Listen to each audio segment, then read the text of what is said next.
Knicks president Leon Rose must have used a PTO day on draft night because the Knicks didn't do anything. No trades, no draft picks, no nothing. And that's not hating, and that's not necessarily a bad thing either in the grand scheme of things, but I want to know how the fans feel about it. So let's bring back Danny B of the Knicks Wall to get the buzz around the city about the state of the Knicks the day after the draft. Danny B, long time no see. Appreciate you hopping on with me. Let's get into this, man, because no movement, no trades, no picks, nothing for you and the fan base. Were y'all ready for a quiet night, or do y'all feel like Leon Rose should have made something happen for Tibbs and the Knicks roster on draft night?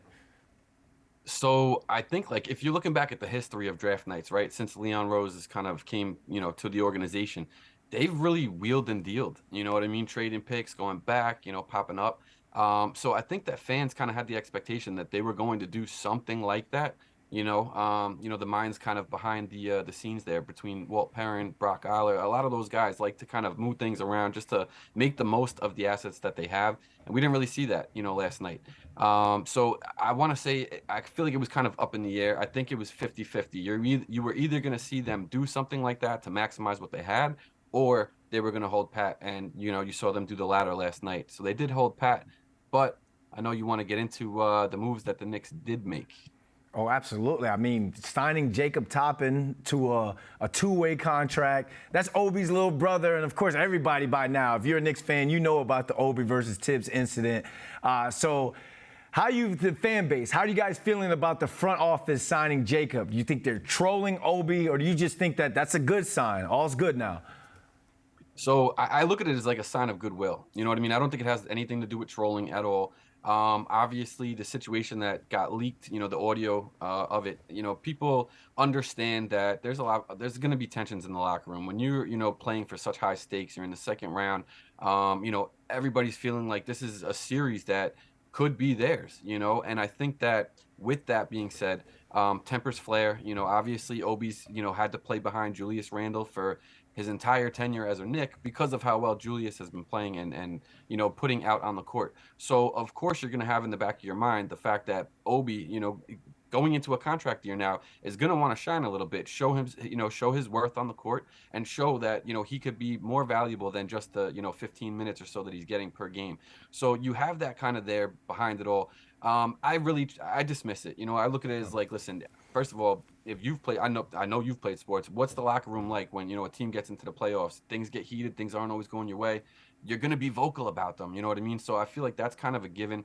The way that they work behind the scenes, we don't see what happens in practice. We don't see what happens every single day. So we don't know if this has already been resolved, squashed.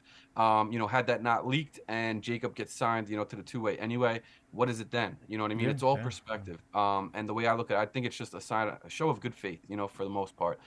He's very athletic. He does a lot of the little things. He's defensive minded, so I think he fits the mold on top of it.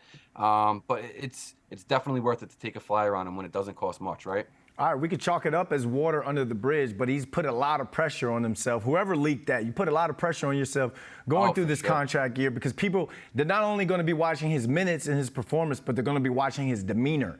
They're going to want to see how he's reacting to the nights that he's not getting a lot of playing time or a lot of minutes. So last but not least, state of the franchise check. I want you to compare how you feel as not only a Knicks fan, but a media member now, a day after the draft this year versus how you felt last year. Glass half full or glass half empty?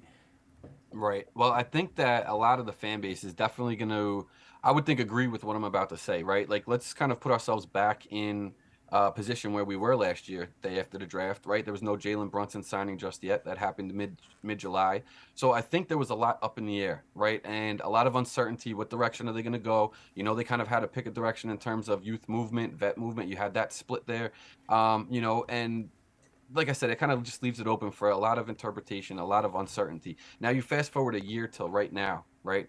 We've signed Jalen Brunson. Guys showed out. Knicks had a very roller coaster up and down season, but did enough to get themselves into the playoffs. They won round one against the Cavaliers. They got to round two. I think they have a lot of things that they can look back and be proud of to a degree.